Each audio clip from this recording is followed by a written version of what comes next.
भी बड़ा मैच याद है। जब देखो इधर मोहम्मद गोरी और गजनवी का अटैक होता भारत पर, और आगे चल करके यहाँ के राजाओं में द्वंद्व है। पृथ्वीराज बार बार गोरी को हरा रहे हैं। राजा जयचंद कन्नौज के राजा ने दुश्मनी ठान लिया। गोरी ने कहा कि भाई अब हम पृथ्वीराज को नहीं हरा पाएंगे। तब राजा जयचंद ने पृथ्वीराज गोरी को सपोर्ट किया था और गोरी को हरा दिया था। तब पृथ्वीराज को हरा दिया गोरी ने। दिल्ली हार गई, पृथ्वीराज मारे गए थे उसी में। ये नहीं कि फिर गोरी ने इनको छोड़ दिया। फिर राजा जयचंद से गोरी का युद्ध इटावा में होता, जमुना के पार इटावा, जहां इटावा है, राजा जयचंद को भी हराया। अब राजा जयचंद ने देखो पृथ्वीराज के लिए गोरी को दोस्ती किया, और जब पृथ्वीराज को मार काट करके गोरी ने खत्म कर दिया। मोहम्मद गोरी ये भारत के प्रथम स्तर पर गोरी गजनी आक्रमणकारी थे। बहुत नृशंस रूप से लोग अटैक करते थे, बड़ी अनसिविलाइज्ड है। भारत के लोग तो सभ्यता में थे, बिल्कुल असभ्य थे। जैसे डाकू डकैत होते हैं चंबल घाटी वाले, ऐसे दौड़कर नाम मार दिया, काट दिया, जो मिला अच्छा बच्चा औरत मरद। ये राजा का धर्म नहीं होता जैसे उन लोगों ने किया। इसके बाद देखो महोबा की तरफ बढ़ते हैं, और महोबा के राजा परमर्दी देव को भी गोरी ने परास्त कर दिया। आप सोचो अगर उस समय महोबा में आल्हा उधल ब्रह्मा होते तो 1 दर्जन गोरी को मार गिरा डालते। लेकिन भारत का दुर्भाग्य था, भारत के वीर नौजवान आल्हा उदल ब्रह्मा, कन्नौज के राजकुमार लाखन, पृथ्वीराज दिल्ली के राजकुमार ताहिर, उनका नाम ताहर था, ये पृथ्वीराज के पुत्र थे। सब मार दिए गए थे बेतवा की लड़ाई में।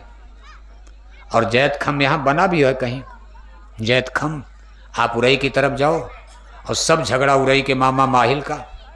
मामा लोग खतरनाक होते हैं।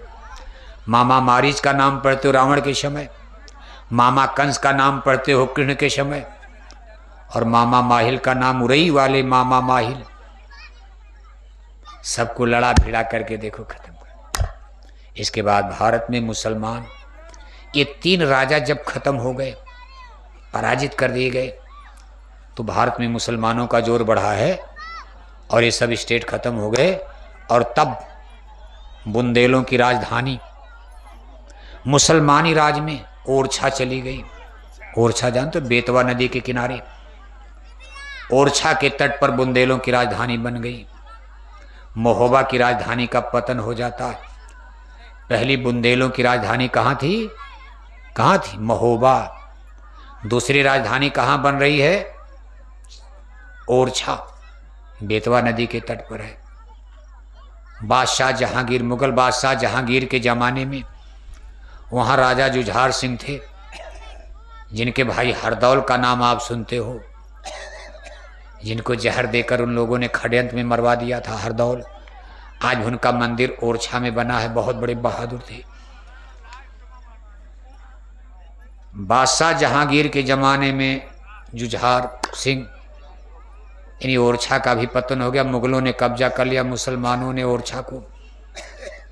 तब बुंदेलों की राजधानी झांसी चली गई। कहाँ चली गई? झांसी। और आप गाते हो कि बुंदेले हर बोलों के मुंह हमने सुनी कहानी थी, और खूब लड़ी मर्दानी वो तो झांसी वाली। यानी बुंदेलों की राजधानी झांसी चली गई। अंग्रेजों ने रानी लक्ष्मीबाई को देखो कत्ल करके झांसी पर भी कब्जा कर लिया।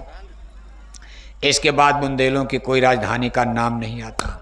अंग्रेजों का कब्जा हो गया, इसके बाद तो देश आज़ाद हो गया। झांसी उसी का किला उला तो बना, लेकिन अब कोई मतलब नहीं रह गया।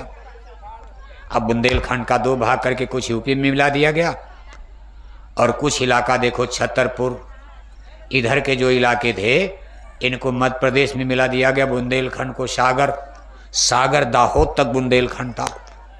2 भाग करके कुछ यूपी में मिला दिया और कुछ ले जा करके एमपी में मिला दिया। अब बुंदेले कह रहे हैं कि हमारा अलग कर दो। अब बुंदेले ये कह रहे हैं भाई हमारा अलग कर दो। एमपी वाला बुंदेल और मध्य प्रदेश का बुंदेल दोनों मिलाकर एक बुंदेलखंड स्टेट बनाया जाए, अलग राज्य बनाया जाए बुंदेलों का। कम से कम इतिहास तो जिंदा रहेगा, ओरछा का इतिहास, झांसी का इतिहास, महोबा का इतिहास, और इसी में एक बड़ा नाम और जुड़ता है, छतरपुर। छतरपुर के महाराज छत्रसाल का इतिहास। ये सब बुंदेली राज थे। और अब बुंदेलों में हम जय गुरुदेव मिशन के लोग भी घुस रहे हैं। हम लोग भी जगाना चाहेंगे आपको कि जागो, आप जागो बुंदेला, जागो जागो, अपने इतिहास को, गौरव गरिमा को याद करो। एक बार फिर आप इतिहास रचो तो हमारी दो बातें आप याद रखना।